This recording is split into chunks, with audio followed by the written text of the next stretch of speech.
크게 아멘으로 화답합니다. 할렐루야. 따라 하시겠습니다. 하나님의 눈으로 바라보라. 하나님의 눈으로 바라보라 라는 제목으로 말씀 전합니다. 인간에게 많은 위기가 있습니다. 이 위기를 바라보는 두 가지 눈이 있습니다. 하나는 인간의 눈이요, 또 하나는 하나님의 눈입니다. 이 눈은 시야, 관점, 바라봄이라는 다른 단어로 치환할 수 있습니다. 즉 인간의 시야, 관점, 바라봄입니다. 또 하나는 하나님의 시야, 관점, 바라봄입니다. 이때 불신자는 모든 위기를 인간의 관점으로 봅니다. 인간의 생각과 감정에 따라 문제를 해결하려 합니다. 더 나아가 자기 자신의 가치관에 따라 문제를 대합니다.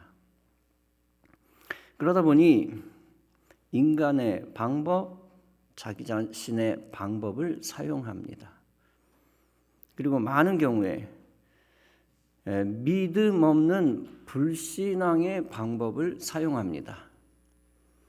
결국 불신앙의 결과를 만들어내는 경우가 많습니다. 여기서 우리가 알아야 할 것이 있습니다. 그것은 위기는 인간을 축복하시기 위한 하나님의 시험이라는 것입니다. 그 예가 바로 본문의 사건입니다. 아브라함을 축복하시기 위해 하나님이 주신 시험입니다.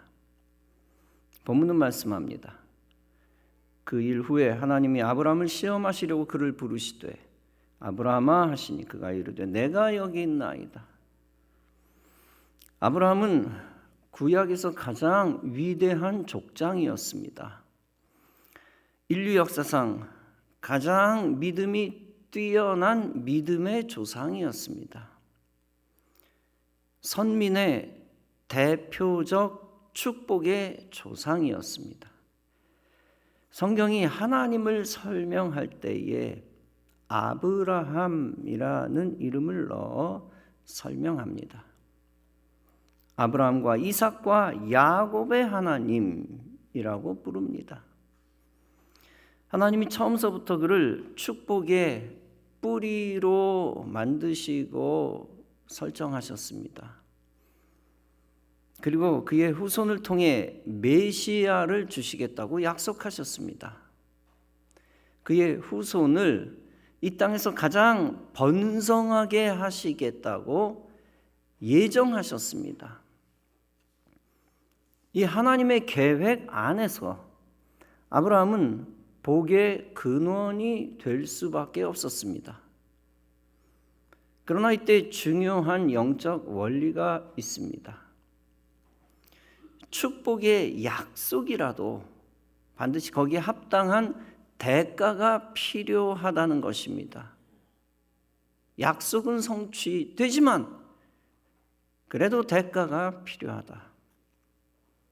마치 약속의 땅 가나안에 가기 위해 광야를 통과해야 하는 것과 같습니다. 우리가 비교적 작은 것을 얻기 위해서는 작은 시험을 통과해야 됩니다. 보다 큰 것을 얻기 위해서는 큰 시험을 통과해야 합니다. 중학교 시험보다는 고등학교 시험과 대학교 시험이 어렵습니다. 그만큼 배울 게 많고 수준이 높기 때문입니다. 운전면허도 차량 종류와 수준에 따라 종류가 다양합니다. 공무원 시험도 직급 수준에 따라 요구와 난이도가 다양합니다. 그중 행정고시, 사법고시, 외무고시의 요구는 더 높습니다. 같은 캠퍼스 안에서 석사학위보다 박사학위가 요구가 더 높습니다. 같은 박사라도 학교 수준에 따라 매우 다릅니다. 무도에서는 초단보다 4단이나 9단의 요구가 비교할 수 없이 높습니다. 아마추어를 향한 요구와 프로를 향한 요구 자체는 아예 비교조차 안 됩니다. 믿음도 마찬가지입니다. 약한 믿음의 시험을 통과하면 약한 믿음을 소유합니다. 중간 믿음의 시험을 통과하면 중간 믿음을 확증합니다. 말할 것도 없이 상위 믿음의 시험을 통과하면 상위 믿음을 얻고 확증합니다. 오늘날 가나안 성도라는 말이 통용되고 있습니다. 교회 안 나가는 성도, 안 나가를 거꾸로 가나안이라고 말합니다. 말장난이긴 하지만 가나안 성도가 이제 유행처럼 사용되고 있습니다. 교회 안 나가는 많은 핑계들이 있습니다. 교회 다니다가 시험 들었기 때문입니다. 교회에서 상처받아 안 나갑니다. 교회에서 인간관계가 틀어져 안 나갑니다. 교회에서 믿음을 얻을 수 없어서 안 나갑니다. 남편이 부인이 나가지 못하게 핍박해서 안 나갑니다. 혹은 부모가 자식이 나가는 것에 협조 안 해서 안 나갑니다. 이유 여하를 막론하고 시험을 통과하지 못해서 안 나가는 거죠. 그러다 보니 더욱 믿음이 낮아지고 없어지는 악순환이 계속됩니다. 그러므로 믿음의 시험을 통과하는 것이 중요합니다. 일단 통과하면 믿음을 오랫동안 지킬 수 있습니다. 그 후에 더 높은 믿음의 시험을 통과할 자격을 얻습니다. 아브라함은 가장 높은 수준의 믿음 시험을 보았습니다. 그 믿음의 수준이 얼마나 높은지 대부분의 그리스도인들이 알고 있습니다. 그 가공할 만한 수준의 시험이 출제됩니다. 본문은 말씀합니다. 여호와께서 이르시되 네 아들 네 사랑하는 독자 이삭을 데리고 모리아 땅으로 가서 내가 네게 일러준 한 산 거기서 그를 번제로 드리라. 시험 문제는 너무 간단하고 단도직입적입니다.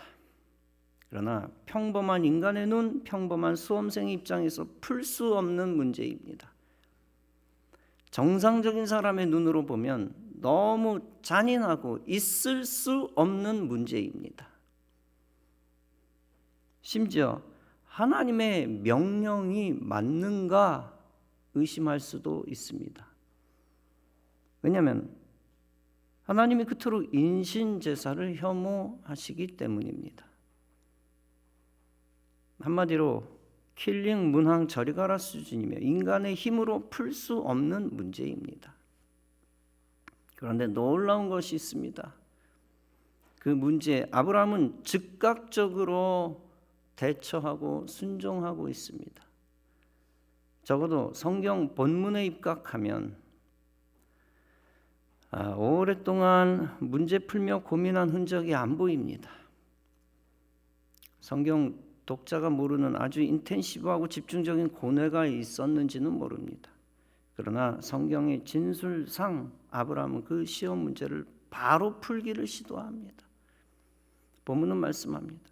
아브라함이 아침에 일찍 일어나 나귀의 안장을 지우고 두 종과 그의 아들 이삭을 데리고 번제에 쓸 나무를 쪼개어 가지고 떠나 하나님이 자기에게 일러주신 곳으로 가니라. 아브라함은 주저하지 않고 일찍 서두르고 있습니다. 시간적으로 공간적으로 순종하고 있습니다. 시간적으로 늑장 부리지 않았습니다. 공간적으로 다른 곳으로 회피하지 않고 하나님이 지정하신 곳으로 갑니다.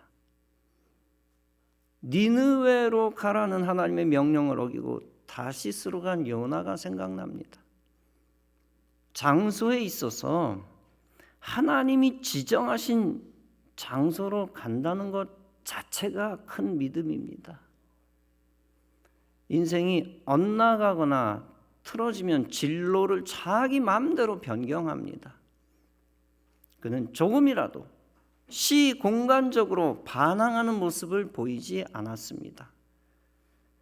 그는 처음서부터 놀라운 믿음의 수준을 보여주고 있습니다. 그렇다고 해서 그가 무조건 기쁜 마음으로 순종한 것은 아닙니다. 머리로도 가슴으로도 납득할 수 없는 하나님의 명령이었기 때문입니다. 그 명령이 인간의 눈으로 보기에는 폭압적인 명령입니다. 따라서 추측해 보건대 그가 밤새도록 고민했을지도 모릅니다. 아브라함에게 아들 이삭은 어떤 아들입니까? 아브라함이 100세에 얻은 천하보다도 귀한 아들입니다. 서자 이스마엘이 떠난 후 아브라함에게 남은 유일한 혈통입니다. 무려 25년을 기다려 얻은 약속의 아들입니다. 그렇게 얻은 아들은 아브라함이 마치 손자를 얻은 것 이상입니다. 그런 그에게 무시무시한 시험이 닥친 것입니다. 인간의 힘으로 해결할 수 없는 시험거리입니다. 이삭에 대한 애정이 최고조에 이르렀을 때 맞이한 시험입니다. 그러나 이제 아브라함은 믿음의 조상다운 면모를 드러냅니다. 본문은 말씀합니다. 아브라함이 종들에게 이르되 너희는 나귀와 함께 여기서 기다리라. 내가 아이와 함께 저기 가서 예배하고 우리가 너희에게로 돌아오리라. 아브라함의 이 말은 무슨 의도일까요? 자기 종들을 시야에서 멀어지게 하기 위해 둘러댄 말일까요? 그것보다는 근본적으로 아브라함의 최고의 믿음을 반증하는 것입니다. 그 최고의 믿음은 다름 아니라 부활신앙과 관련된 믿음입니다. 히브리서 11장은 아브라함의 믿음을 진술하고 증거하고 있습니다. 아브라함은 시험을 받을 때 믿음으로 이삭을 드렸으니 그는 약속들을 받은 자로 돼 그 외아들을 드렸느니라. 그가 하나님이 능히 이삭을 죽은 자 가운데서 다시 살리실 줄로 생각한지라.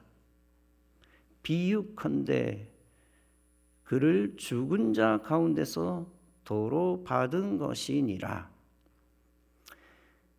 즉 아브라함은 오직 부활신앙으로 무서운 시험을 이겼습니다.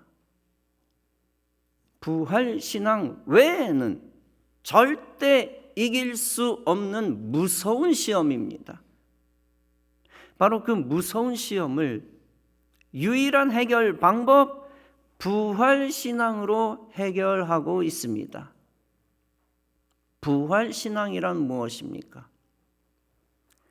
오직 생명의 주관자 하나님만이 인간의 죽음을 해결하신다는 믿음입니다.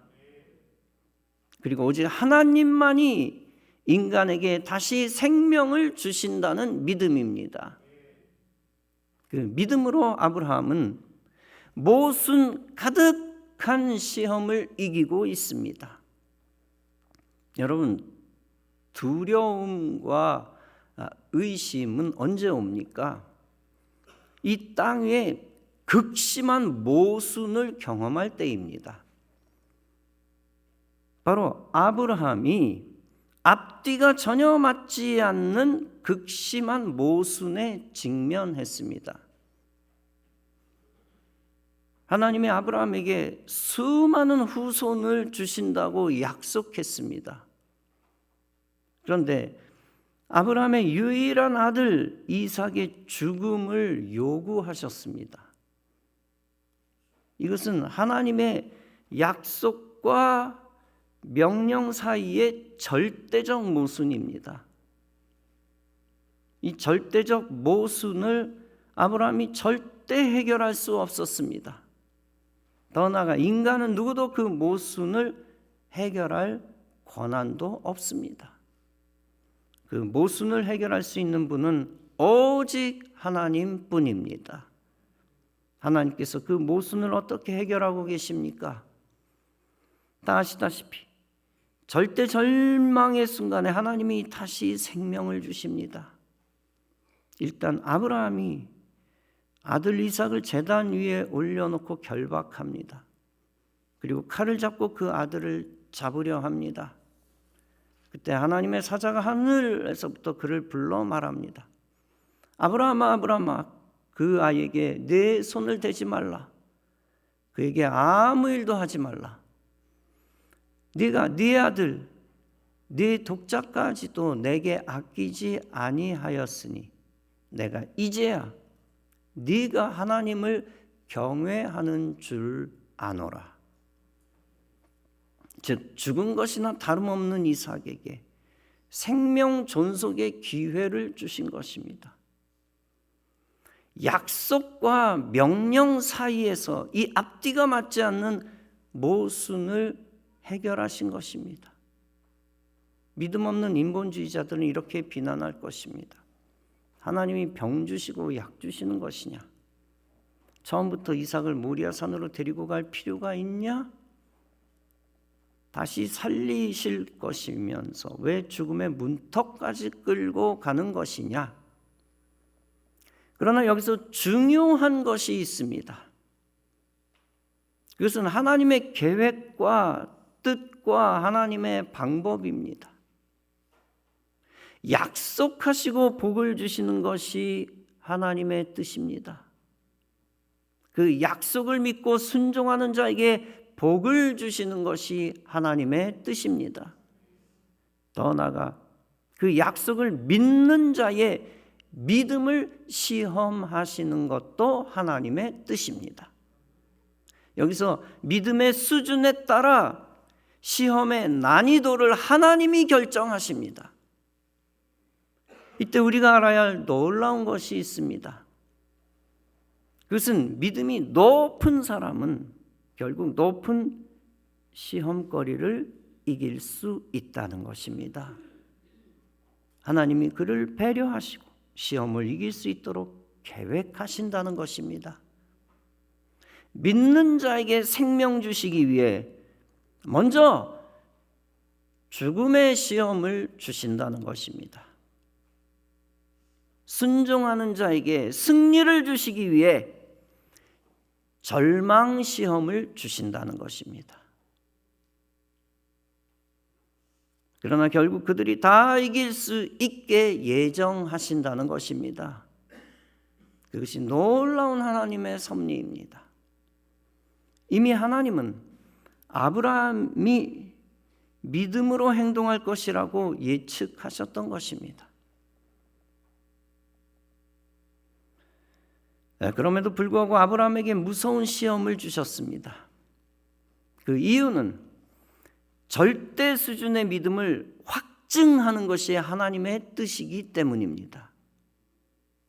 그 믿음 확증을 위해 절대 수준의 시험을 주시는 것이 하나님의 뜻이기 때문입니다. 그러면서 하나님은 아브라함이 시험을 이길 수 있는 수순을 밟게 하십니다. 그리고 실제 최고의 믿음의 사람이 최후 승리를 거두게 하십니다. 그것이 하나님의 큰 섭리이며 축복의 본보기를 만드시는 하나님의 뜻입니다. 우리에게는 아브라함보다 더 큰 믿음을 가진 이가 없습니다. 그럼에도 불구하고 우리는 아브라함의 믿음을 본받고 따라해야 합니다. 그 엄청난 수준의 믿음 사건을 묵상하면서 믿음의 수준을 높여야 합니다. 높은 믿음을 소유할 수 있다는 확신을 갖고 그 믿음을 사모해야 합니다. 그러면 하나님은 우리에게 높은 믿음을 주실 것입니다. 그리고 그 높은 믿음에 합당한 시험도 다 이기게 하실 것입니다.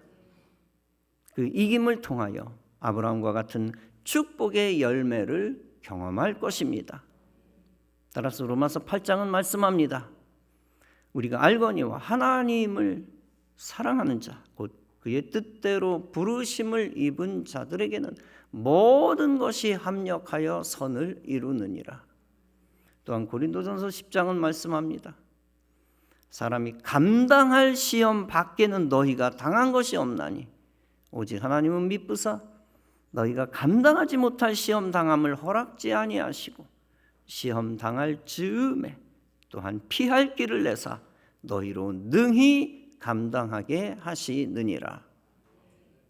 여러분, 모든 것이 합력하여 선을 이룬다는 것이 무슨 뜻입니까? 시험 당할 때 피할 길이 있다는 것이 무슨 뜻입니까? 하나님이 우리가 시험을 능히 감당하게 하신다는 것이 무슨 뜻입니까? 하나님의 큰 그림 속에서 하나님은 좋은 결과를 준비하신다는 것입니다. 그러므로 위기 앞에서 인간의 눈으로 위기를 바라보지 말라는 것입니다. 오직 하나님의 눈으로 위기를 바라보아야 한다는 것입니다. 그리고 하나님의 관점을 의지하여 선한 결과를 확신하라는 것입니다. 그러면 결국에는 하나님이 위기를 해결해 주신다는 것입니다. 미국 필라델피아에 13살짜리 존이라는 아이가 있었습니다. 그는 집이 가난했기 때문에 학교에 진학을 못했습니다. 대신 벽돌 공장에서 일했습니다. 그러나 늘 기도에 힘쓰며 찬송을 부르고 성경을 부지런히 읽었습니다. 존에게는 슬픈 한 가지 일이 있었습니다. 그것은 교회에 들어가는 입구가 포장이 되어 있지 않은 것입니다. 비만 오면 질퍽질퍽해지는 것입니다. 그것 때문에 비 오는 날엔 아예 교회에 나오려 들지 않는 사람들도 있었습니다. 교회는 좋은 차를 타고 다니는 어른도 있었습니다. 좋은 집을 지니고 있는 어른들도 있었습니다. 그런데도 어른들은 대책을 세우지 않았습니다. 그래서 어린 존은 결심했습니다. 우리 교회 입구를 내가 벽돌로 포장하리라. 이 아름다운 꿈을 가진 존의 눈은 단순한 인간의 눈이 아니었습니다. 그의 눈은 이미 하나님의 눈이었습니다. 그의 앞에는 벌써부터 멋지게 포장된 도로가 빛이 되어졌습니다. 존은 당시 7센트를 받는 하루 임금 중에서 식대를 제했습니다. 그리고 남은 돈으로 벽돌을 한 장 샀습니다. 매일 한 장씩 벽돌을 사서 교회 입구의 골목길에 깔기 시작했습니다. 존이 골목길 포장을 다 마치려면 2년이라는 시간이 걸릴 만한 것이었습니다. 그러나 그는 조금도 멀다고 느끼지 않았습니다. 하루 일과를 끝내고 벽돌 한 장을 손에 든 채 교회를 향하여 걸었습니다. 그런 그의 마음은 하늘을 나는 것 같았습니다. 한 주일이 지나고 열흘이 지났습니다. 어린 존의 헌신을 교회 어른들이 보게 되었습니다. 드디어 이기적이던 어른들의 마음이 깨어지기 시작했습니다. 얼마 가지 않아 교회 골목길은 깨끗하게 포장되었습니다. 그리고 교회당도 깨끗이 단장되었습니다.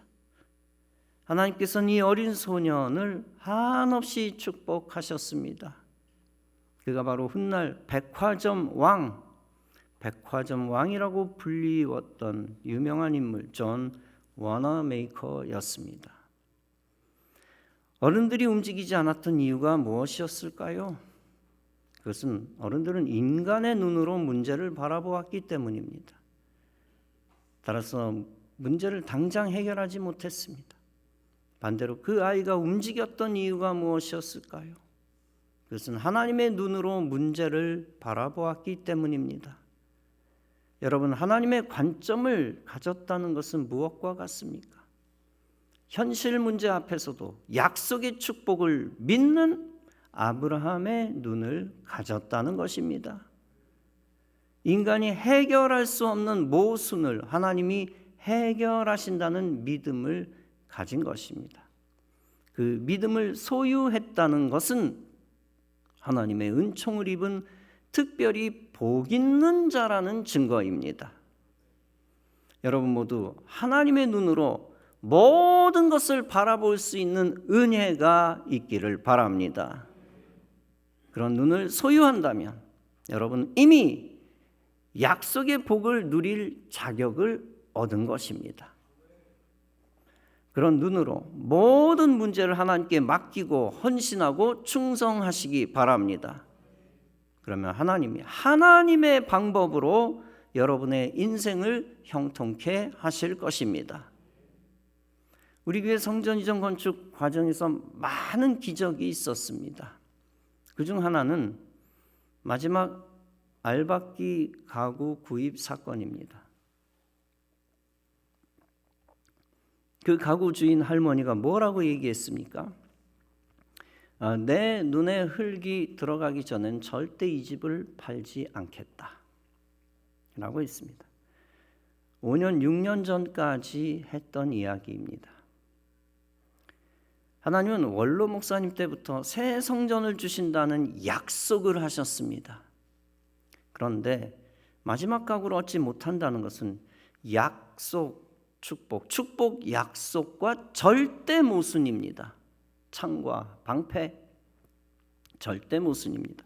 그 절대 모순을 사람이 해결할 수 있는 것이 아닙니다.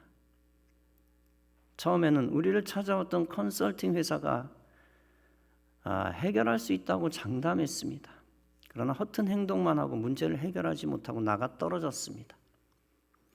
그러나 당시 하나님의 눈을 공유한 성도들은 두려움이 없었습니다.